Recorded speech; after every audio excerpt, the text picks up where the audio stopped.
So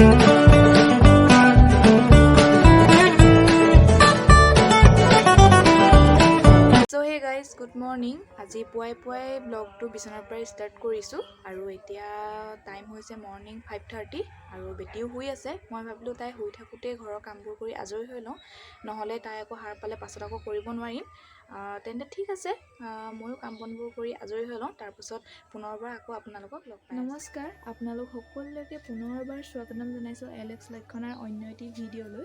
আৰু আশা কৰিছোঁ আপোনালোক সকলোৰে ভাল, আমাৰো ভাল আৰু আমাৰ আইনু বেটিৰো ভাল। আৰু অসমীয়া নৱবৰ্ষৰ লগতে ৰঙালী বিহুৰ বহুত শুভেচ্ছা থাকিল সকলোলৈকে। আশা কৰোঁ আপোনালোকৰ জীৱনটো ৰঙালী ৰঙেৰে উপচি পৰক। আৰু মই এতিয়া গা পা ধুই আজৰি হ'লোঁ আৰু আইনু বেটিকো গা ধুৱাই দিলোঁ। আৰু গা অৱশ্যে মই নাই ধোৱা, মোৰ দেউতাই ধুৱাই দিলে। তাই টোপনি গুচি গ'ল মোৰ কোচতে। আৰু এতিয়া মই তাইক শুৱাই লৈ বাকী ৰৈ যোৱা কামবোৰ কৰি লওঁ, তাৰপিছত পুনৰবাৰ আপোনালোকক লগ পাই আছোঁ।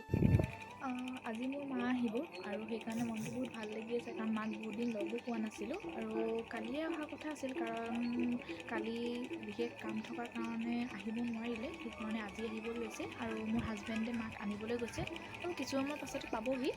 আৰু আপোনালোকৰ লগত কথা পাতি থাকোঁতে আইনু বেটিও সাৰ পালে আৰু তাইক মই এতিয়া ল'বলৈ যাওঁতে ভালেই হ'ল, তাইৰ জেঠাইক পালেহি আহি আৰু জেঠাইকৰ কোচত আছে এতিয়া। তেন্তে ব'লকচোন চাওঁগৈ তাইনো জেঠাইকৰ কোচত। আইনু বেটি জেঠাইকৰ কোচত আছে, কিন্তু নহয়, এয়া আইতাকে লৈ আছে।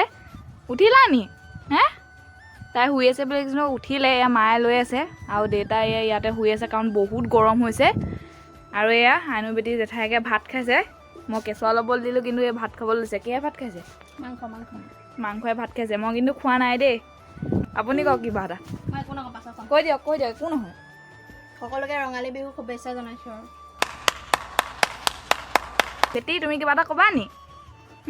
কিবা এটা কৈ দিয়া। Hi guys, welcome to my blog. কৈ দিয়া। ডাঙৰ হ'লে ক'ম ন? ডাঙৰ হ'লে ক'ম দেই। ভাত পানী খাই এতিয়া আজৰি হ'লোঁ আৰু মায়ে বৰ্তমান এতিয়ালৈকে আহি পোৱাহি নাই। আহি পালে আপোনালোকক দেখাম বাৰু। আৰু এতিয়া ইমান গৰম পৰিছে, গৰম উঠাৰ কাৰণে ভাবিলোঁ অকণমান ইয়ালৈ গছৰ বতাহ ল'বলৈ আহোঁ। নহয় তেন্তে ব'লক বাকীখিনি আপোনালোকৰ ঘৰত গৈ লগ পাই আছোঁ। এয়া মা পালেহি এইমাত্ৰ।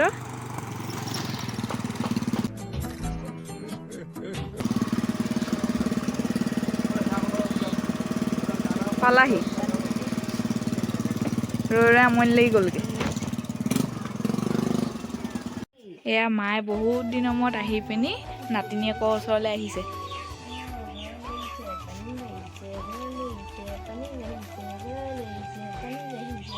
অকণমানিক বহুত দিনৰ মূৰত লগ পাইছে আজি 2 মাহেই হ'ল তাইক লগ নোপোৱা।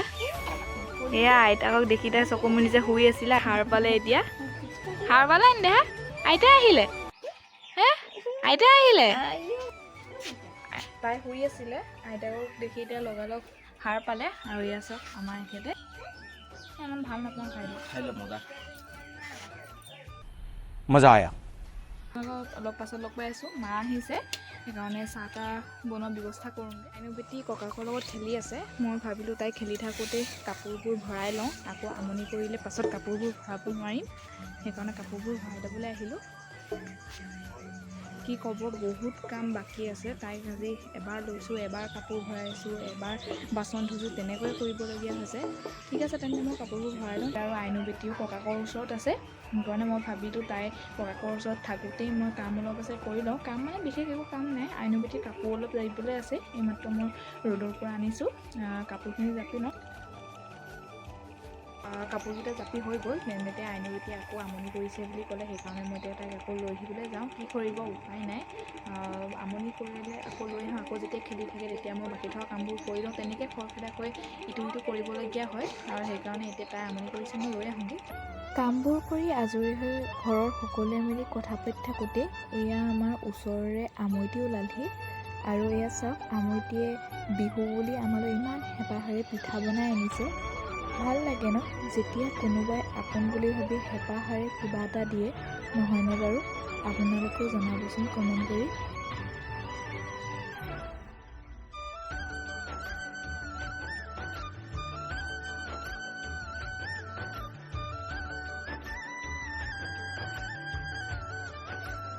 আৰু এয়া মায়ে আইনু বেটীক লৈ আমাৰ ঘৰৰ পদূলিতে অলপমান ফুৰাইছে। আৰু চাওকচোন বেটীও ইমান ধুনীয়াকৈ আইতাকৰ কোচত আছে। তেন্তে ঠিক আছে বন্ধু বান্ধৱীসকল, ময়ো আজিলৈ এই ব্লগটো সামৰিছোঁ। আৰু আপোনালোকে জনাবচোন আমাৰ এই ব্লগটো চাই আজি কেনেকুৱা পালে কমেণ্ট কৰি। আৰু শেষত আপোনালোক সকলোলৈকে এটাই অনুৰোধ, আমাৰ এই চেনেলটো প্লিজ লাইক, শ্বেয়াৰ আৰু ছাবস্ক্ৰাইব কৰি দিব আৰু কাষতে থকা বেল আইকনটো প্ৰেছ কৰি অল কৰি দিব। তেতিয়াহে আমাৰ আহিবলগীয়া নতুন নতুন ভিডিঅ'বোৰ আপোনালোকে পাই থাকিব। তেন্তে ঠিক আছে, আজিলৈ আহিছোঁ।